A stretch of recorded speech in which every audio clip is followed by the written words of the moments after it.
Good evening and welcome to the Town of Rockland Select Board meeting for Tuesday, July 9th, 2024.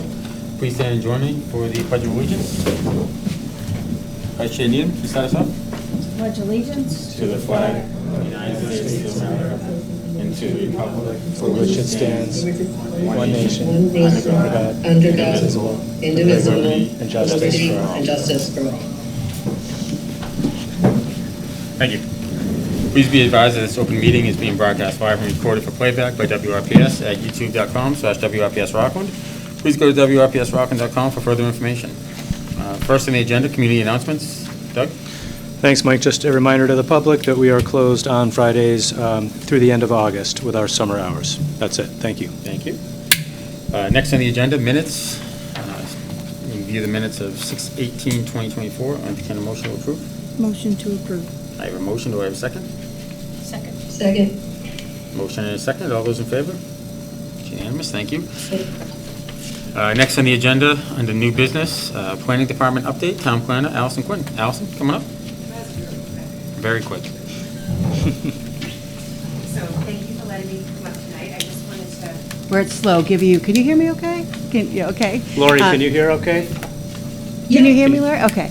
I just wanted to give you kind of like a brief overview of the summer series that we started.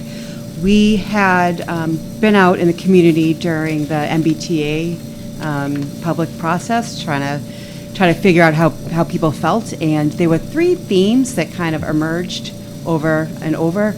One was around affordable housing, the second was around infrastructure, and the third was around open space. So we've really geared the summer series to kind of have the opportunity to have residents kind of give us feedback and provide them with information.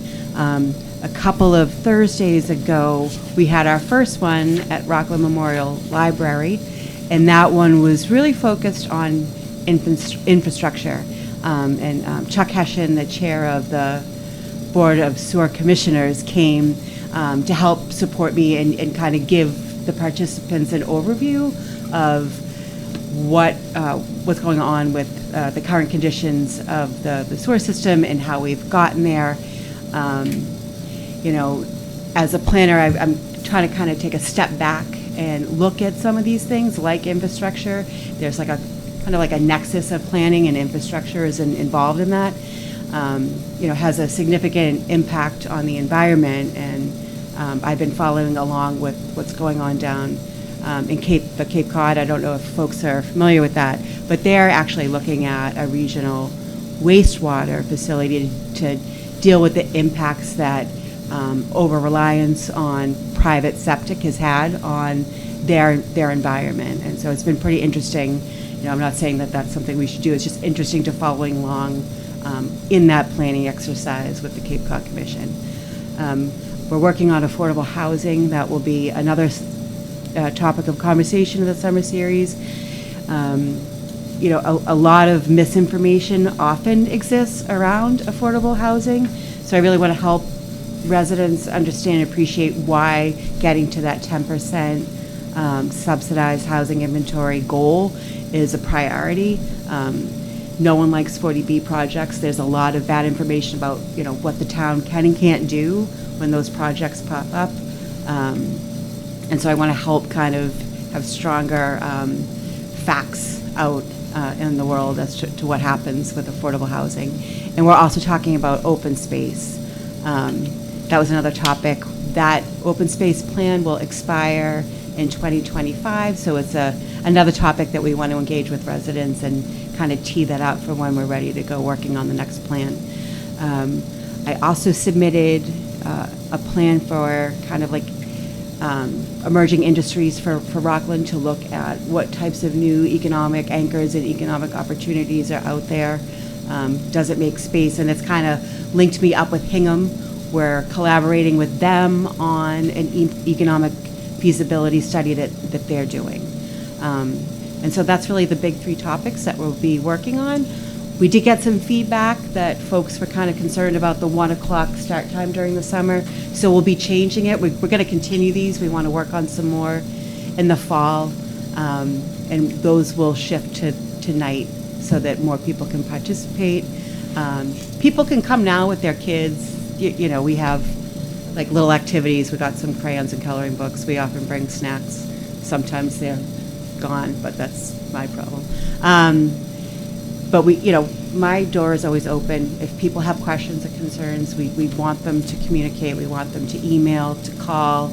We're always there to answer any questions. And with that, does anyone have any questions? Anybody have any questions for Allison so far? Nope. Yes, I do. Are any of these being filmed by WRPS? They aren't right now. That might be something that we do in the fall. This is more of kind of like a primer to see how residents are going to respond to it. We want to make sure that we're engaging residents. I think planning is a new exercise in this town. And so I want to make sure that people understand what kind of work we're doing, and not make anyone feel like they're showing up to be filmed or I'm putting them on the spot. But I think that's that's worth noting and thinking about. Well, it just sounds like a great tool, so thank you for doing it. Yeah, no, it's exciting. Thank you. So how was the turnout on your June 27th meeting? So our turnout was me, Deb, Courtney, Chuck, Who'd you present Mary to? Parsons. Oh, there you go. Although I actually appreciate some of Mary's Sure. feedback. Yep. She has a lot of historical knowledge about Rockland, and she often has just a different perspective to consider. And so it's appreciated that she course. wants to Yep. participate. And we had a couple of other residents, and the librarian did peek her head in once. So we're hoping that we get a little bit more engagement as they start to unfold. Okay, anybody else? Yes. Oh, What right, you got it. what did you find out? Hi, thank you. What did you find out about how the sewer challenges are going to affect moving forward with all of this? So there's no real mystery there. All of the studies that have been completed have been in response to that EPA administrative order. There's an I&I control plan that's been put in place. I think that working with the stakeholders and identifying what can be addressed right now versus what's a 5-year plan, what's a 10-year plan, and beyond. The thing with Rockland, it is unique in that it has its own infrastructure, and nothing has been done to update it. It does have an impact on growth. It does have an impact on economic viability. The comprehensive well, action. I'm sorry. Go ahead. No, that's okay. What I was curious about was how the moratorium affects it. That's currently. I think that the moratorium may be, to support and augment pieces of that EPA administrative order. I don't want to misspeak because I'm not an expert on sewer infrastructure by any stretch of the imagination. I'm curious and concerned about the places where it intersects with planning and the vulnerability of the environment, because those also have a significant impact on our managed growth, right? And so for me, it's kind of like working in collaboration with those departments to understand, how do we move forward? Whatever happened, 10 years ago, 20 years ago, we can't really do anything about it right now, but, what actions can we take and what plans can we put in place to deal with the infrastructure issues and just move forward as a town? It's my understanding that the EPA does not require a moratorium, so finding out answers to that would be great. If we can find out and have that transparent and public about why there is one. Yep. Because it doesn't allow sewer hookups for a number of years. So, No, currently. that's true. And I think those are all things that everyone's looking at right now to understand how these things are impacted and related. Anybody else? That's all I know. Okay. All right, thank you. Allison, continue. All right, well, thank you. Thank you. Next on the agenda, Are we on to Yeah. sign and facade program update? Is that Courtney? Oh, Allison, before you go, were you going to talk about the That's why I was like, the continue? sign and facade program? Oh, geez, I'm so sorry. Yeah, you Kinda said like you- ditched Come on. guys. And then Get you got update on miscellaneous grant efforts as well. That's why I'm like, you can continue. You're like, all right, I'll see you later. Yeah, no. And on a high note. So we haven't gotten any applications yet, but what we have done is flyed like almost all of Union Street at this point. I've gotten a few phone calls, a couple email inquiries. I have to walk up to a couple stores that have checked in with Doug about applying. We've gotten a lot of buzz, we've gotten the materials, we've gotten them translated into some other languages so that some of our business owners on Union Street that aren't English speaking can access those applications and submit them. I think that, given that we've put a lot of safeties in place up front, there are several requirements for making sure that people have permission to do these types of things on site, that they've gotten the appropriate price quotes, that they filled out like all the required forms. So I expect that we will have a little bit of a lag time from the rolling out of this to the time that we actually receive any full applications back. But we've, done all the things that we can do on our end, and we're pretty optimistic that, by the fall, we'll be reviewing the applications and hopefully have some fantastic looking signs and all kinds of new windows, new doors, all kinds of stuff. Yeah, sorry I missed that update. No worries. Any questions on that? Okay. Yes. I was gonna offer, we're gonna have the WRPS fundraiser again on August 24th this year. And soon I'm gonna be going to probably every single business in Rockland to try to get them to donate gift cards to the raffles. So at the same time, I'd be happy to give them information and talk to them about the facade improvement program. Yeah, that would be Yeah. fantastic. We have a flyer, we've Okay. been up there a bit circulating it, but I think the more we share it, the more responses we'll Okay. get, so that's a great plan. Thank you. Great, okay, I'll stop I'll get back into town probably the 15th, and I'll stop by your office, pick up some flyers, Sounds great. if that's okay. Okay, I think I'm. No, really done. Allison, you have one more update on miscellaneous grant efforts. Did we do- Oh, I think I covered that. Okay. Yeah, All sorry. right, I was perfect. trying to be concise. I got you. I didn't wasn't sure if realize there were the- any more grant efforts beyond what you already covered, so, okay. Yeah, no, sorry. All right, anybody else have any questions? All right, seeing none. Thank you, All right. Allison. Thank you. Thank you. Next on the agenda, 406 VFW Drive. Thanks, Mike, and- Recreation Department, Community Center. Doug. Thanks, Mike. And just as Allison's walking in the back, I just want to thank her for all the work that she's doing. Just for example, the summer series, that was her idea, in collaboration with Courtney, but it's great. It's innovative, not every planner does it, and I just want to publicly express my thanks to her for doing that. And it's always tough coming into a new job anywhere you go, but especially when it's a brand-new position and you got to kind of start from scratch. I just want to thank her for all of her efforts. She's doing a great job. Thank you.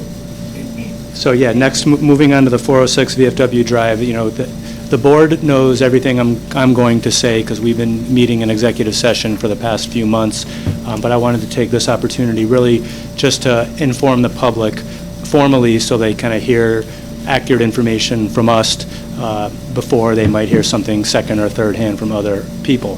So, we've been talking for quite a while now about the future of the McKinley building and the future of the recreation department and the community center there, given the incredibly high cost of renovating that building. And similarly, we've done studies looking at building a new recreation facility up at Hartsef Park, and those numbers came in, those cost estimates came in very high. That was not palatable either. So we issued an RFP, a request for proposals, to solicit proposals from private entities that own privately owned space in town that could be suitable to house our recreation department community center. We did receive a proposal. We've reviewed it. We've been meeting extensively in executive session, and I just wanted the public to know that at the last meeting, this board did vote to enter into a lease to relocate the recreation department and community center from the McKinley building to 406 VFW Drive. That's the location of the former Article 15 brewery, and before that, Kathy Corrigan's. So I just wanted to let the public know that that vote has been taken. So, and it's based on the proposal that was submitted by the landowner to the town. So the devil's always in the details. We're still finalizing all the final terms and conditions of a lease. So the lease has not been signed yet, but our attorney's drafting it, and I imagine there'll be a few back and forths with their attorneys. We're generally looking at a minimum of a 10-year term with up to 3 separate 5-year renewal periods. So it'd be potentially up to a total of 25 years. I don't have an exact start date for when the relocation will occur. There needs to be a build-out in the space to construct a gymnasium and a multi-purpose room and offices and things like that. If I had to guess right now, and I want to stress this is just a guess, we're looking at maybe up to 6 months. So maybe by New Year's, the department could be relocated. Courtney and I met with all the Recreation Department staff earlier today, and it was a great meeting. I want to thank all of them. They are, I think, happy that a decision's been made, and they're ready to move forward. They're looking forward to being in a new space where they're not going to have to worry about the condition of the building anymore. So there will certainly be, bumps in the road along the way. It's always difficult to move, difficult to relocate offices, and then where we're looking at a different size space than where they're at now, there's certainly will be some challenges, but I was really impressed and grateful for the staff's enthusiasm with what we're going to be doing. Courtney and I also met with Dr. Cron and Jane Hackett earlier to discuss the McKinley building and daycare. I want to state as clearly as I can publicly that the school committee and the school department administration has committed to maintaining the daycare program. It will definitely continue at McKinley for the upcoming next school year. So just because we might be moving out in the fall or early winter doesn't mean that the plug will be pulled on daycare at McKinley at that time. Ultimately, the school department will need to look at what their permanent location will be for daycare. So we're having discussions with them on that. We're going to continue to meet collaboratively with them on that. But I want people to understand that the school department and the school committee is committed to maintaining daycare. Ultimately, bigger picture, long-term, I'll later, when we're working on the town meeting warrant, I'll be recommending to you that we include a warrant article to be included at the next annual town meeting that would have voters vote to authorize the select board to sell the McKinley School building. And we would do that through a request for proposals process, follow Chapter 30B under Mass General Law. And we can talk about this later because there'll be all kinds of details about what types of preferences and uses you'd like to see. Obviously, it'll need to conform to zoning. And the benefit of that ultimately will be we'll receive money in payment for that building. And most importantly, it'll put it back on the tax rolls. We'll have a recurring revenue stream going forward. So that's just the big picture. I'm happy to talk about anything more you might want to ask, but I just thought it'd be important, since the select board took a vote at your last meeting in executive session, that we report out to the public. Maybe the last thing I'll just say in closing, my perception, and I believe this is accurate, of all of your deliberations, which were extensive and thoughtful, because this was not an easy decision. There's really pros and cons on both sides, but this decision was really made with the strongest effort to try to support the recreation department, support their programs, support the community center, so it can be sustainable, continue long into the future, and we won't have to worry about closing its doors on short notice because of a building problem that we can't maintain. So, and we conveyed that to the staff earlier, and they understand it, and we're excited and appreciative about it. So with that, I'm happy to answer any questions, and that was all I was hoping to accomplish tonight. Any questions or comments? Okay. Yeah, sure. Hi, Doug. I have to say it was a very difficult decision to come too. And I'd like to thank our board for having a very long, detailed discussion about it that was really positive, I think, and collaborative. My question is, if we sell the McKinley building, can that money be put into a special interest-bearing account to pay for the project going forward? The recreation department project? Sure, so no, Rebuilding and moving. yeah, so that's a good question, and I'm glad you asked that, because I should have mentioned earlier, this was the subject of our last annual town meeting. We had a town meeting vote that authorized the lease specifically, and it also appropriated $500,000 for one-time costs associated with that. So our hope is that the $500,000 will cover all of our one-time expenses, because the landlord is not going to be doing every part of the fit-out. There's certain things that we're going to have to do ourselves. So our hope is that this $500,000 will cover that expense. I know generally when you sell a town building, it can go into what's called a sinking fund, and those funds can legally be used to offset other debt that the town's incurred. So, for example, if in the future voters approve a fire station project, and I'm just going to make up numbers, these are purely hypothetical numbers, so please don't hold me to them, but pretend there's a $20 million fire station project, and we sell the McKinley building for $2 million.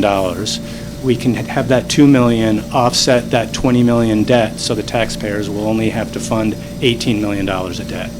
I've asked the town accountant to also check with the Department of Revenue to see if there are any other allowable uses of those funds. So I don't want to guess about what other allowable uses there are, but I know at a minimum it can be put into a sinking fund to offset debt. So I don't expect that we're going to be incurring debt with the lease. We're going to be paying monthly or annual lease payments, and we're going to have one-time expenses again, which I'm hoping we'll be able to fully cover within our $500,000 appropriation. So I hope that answers your question. Okay, thanks. Thank you, Doug. Next on the agenda, other new business not reasonably anticipated. I have none.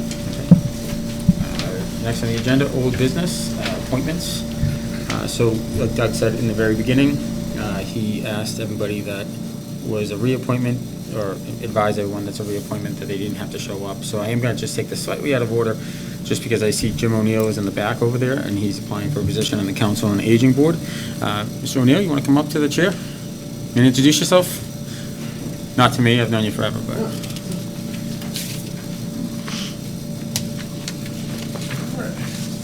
Hey, my name's Jim O'Neill. I live at 45 Reed Street in Rockland. So Jim, obviously, you've been very active down at the Council on Aging. You've been very active coaching soccer many years ago, for many years.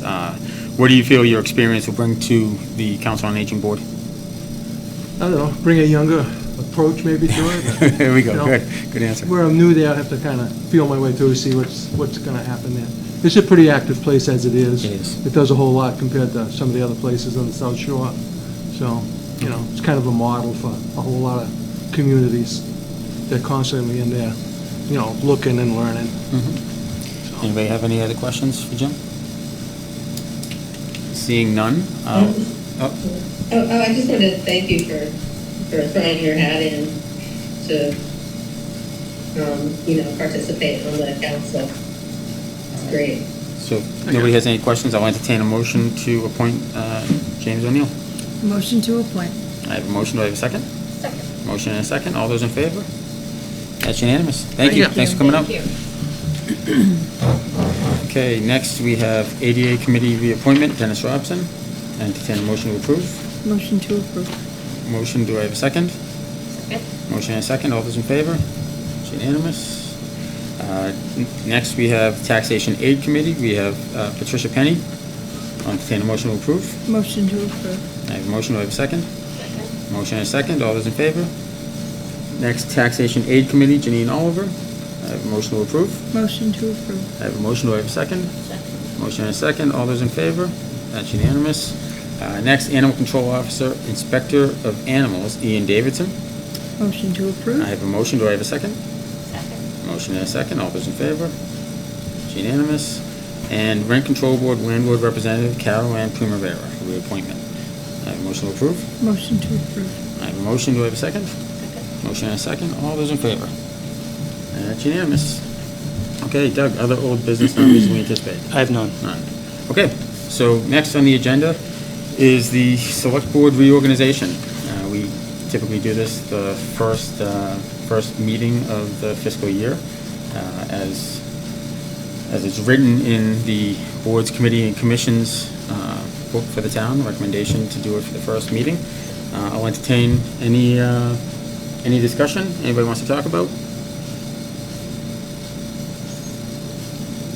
Okay, nobody wants to talk about anything, or just does somebody just want to, any conversation, or just people want to make a motion?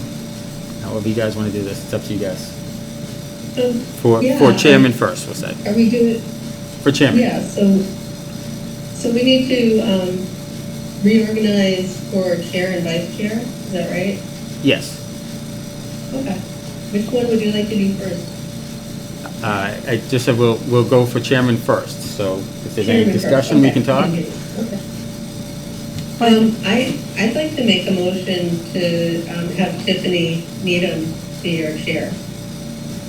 Okay, we have a motion, do we have a second? Second. We have a motion, 2 seconds. All those in favor?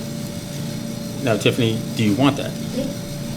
Sure, Okay, all right. I would be honored. Before you got put into that spot. Okay, and then for vice chair? I would like to make a motion that Lori Childs be vice chair. Second. All those in favor? And that is unanimous. Okay. Tiffany, it's your meeting. All right.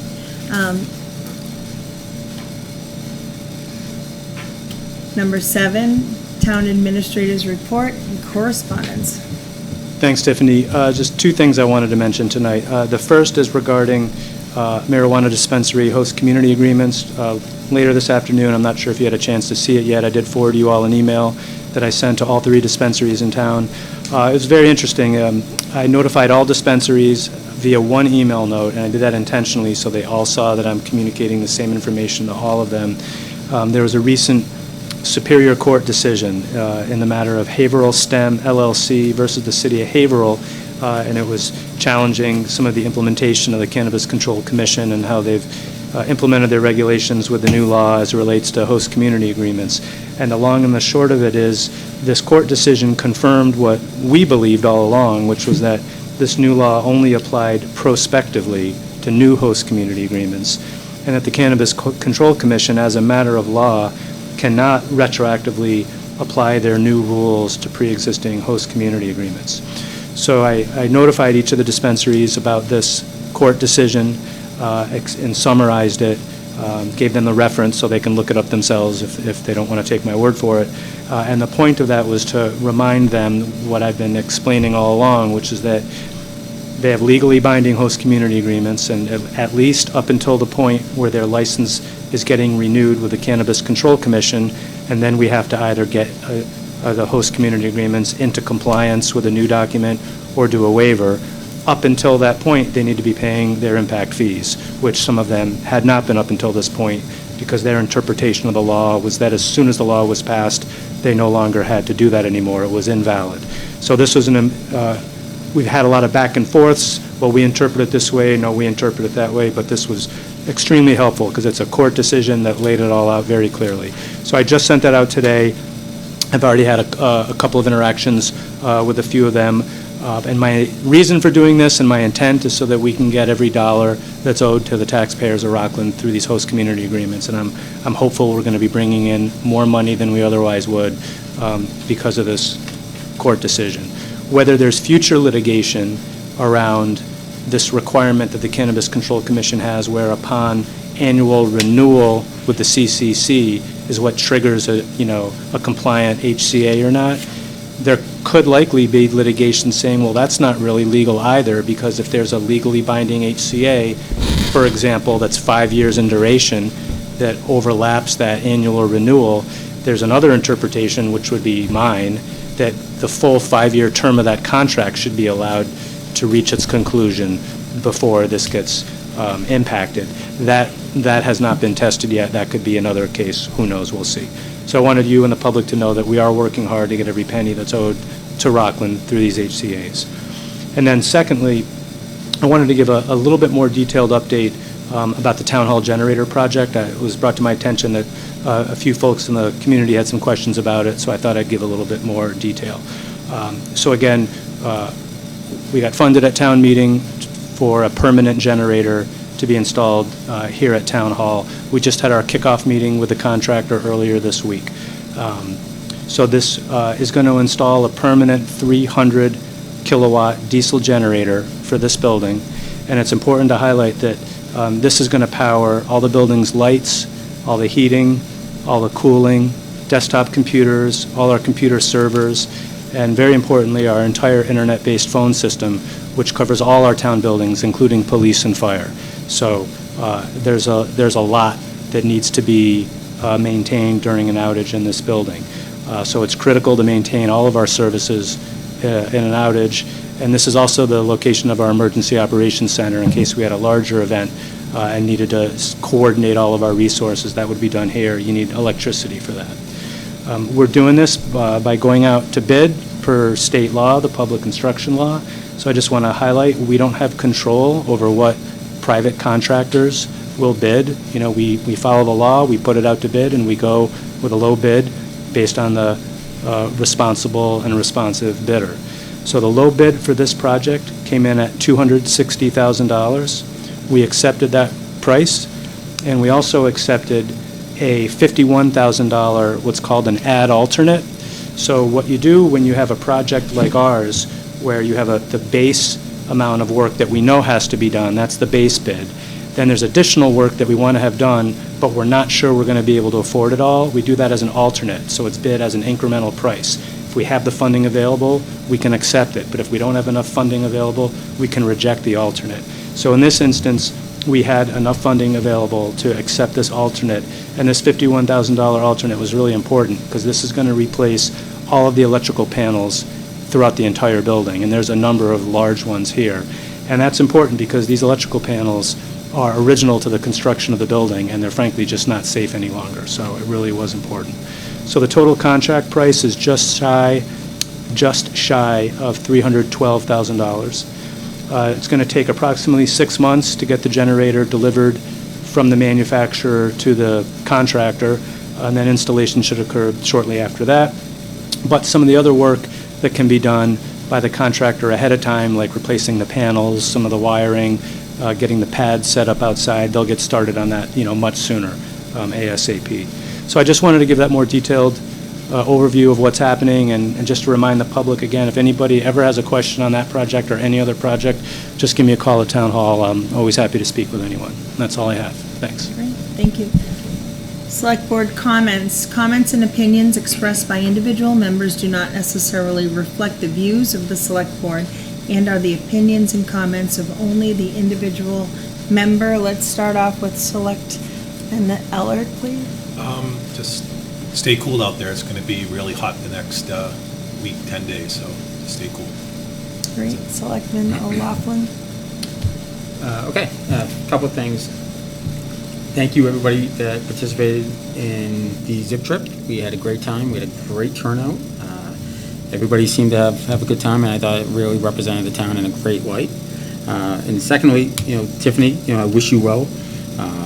I only ever wanted to be the chairman for a year, and I put it out there every single year, hoping that somebody was willing to step up, and 5 years later, I was still the chair. So I appreciate your willingness to step up, and anything you need for help in the future, by all means. Thank you. Select Woman Shortell. Congratulations. Thank you. I held your hand down so you couldn't say no, so. I hope everybody enjoyed the 4th. It seems like it was safe. Please be safe out there because it is going to be hot. And other than that, I got nothing. All right, Vice Chair Childs. Oh, hi. I didn't recognize that for a minute. Yeah, the zip trip was very good. It shone the town in a fantastic light, and congratulations to everybody that participated. The interviews were fantastic. They did interview WRPS, which is kind of a gem for our town, and we're having the WRP Festival, we're calling it, August 24th. The Dogmatics are playing, Stars Like Ours are playing, these just like classic Boston bands. So I just wanted to put that out there to, so you can put it on your calendars. Also, the past few times I've had my own comments. I've brought up happenings of the sewer department. Sherry Valley got back with me and suggested that I not say this stuff publicly, and I go through John Ellard as our liaison for the board, and that's fine. I feel that in all transparency, these questions I have, I'm sure a lot of residents have as well. Me as a resident, I have questions about it.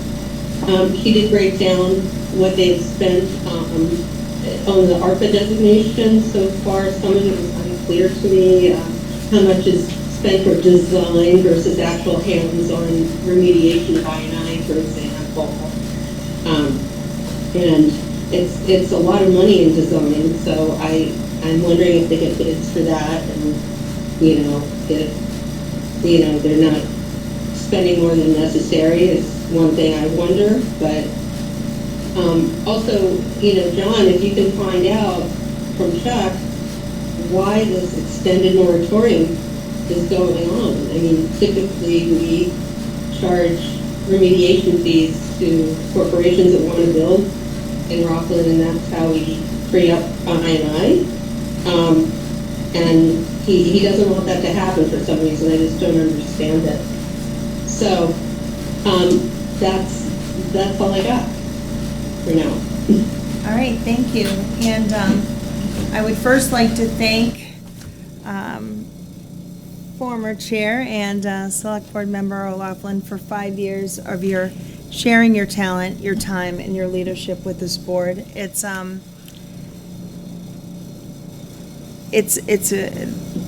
serving on the board is tough, and it involves a lot of time, and you've been extraordinarily leader for this town, so I want to say thank you.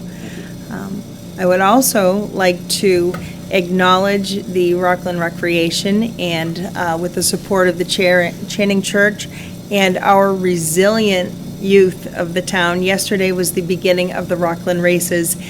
During the heat advisory, the kids ran around the track with the promise and award of freeze pops at the very end. But it's a wonderful program that happens on Monday nights, and it's just another example of the resilience of our Rockland kids and those programs. And then with that said, I'm honored to now serve as the chair. It is something that I will treat with the respect and the integrity that it deserves, and I just want to thank you. And with that said, may I have a motion to adjourn? Motion.